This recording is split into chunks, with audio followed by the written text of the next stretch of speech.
The greatest thing about working on a Spider-Man game is that you're working on a Spider-Man game.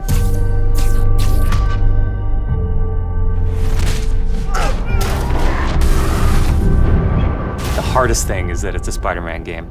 We really care about storytelling here at Insomniac.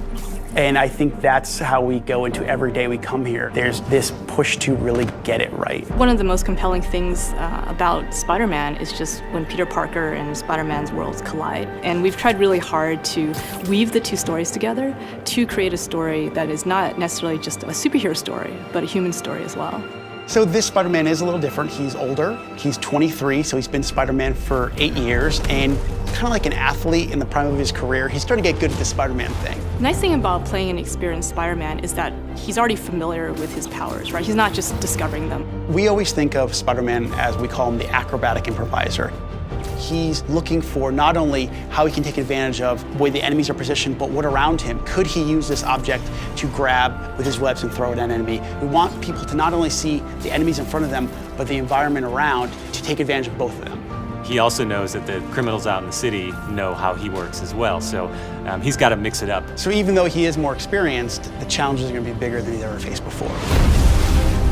Spider-Man has a rich history of having great stories.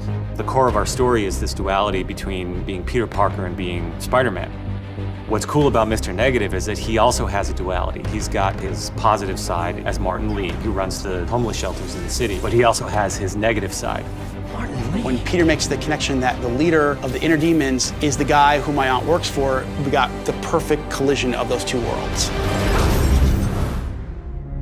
So many people have their own vision of what Spider-Man should look like, what he should sound like, and in the end, we just have to put a new and fresh twist on who he is. And for us, it's really, really important to deliver those big spectacle moments, those near impossible scenarios that only someone like Spider-Man can survive, and put you in that action.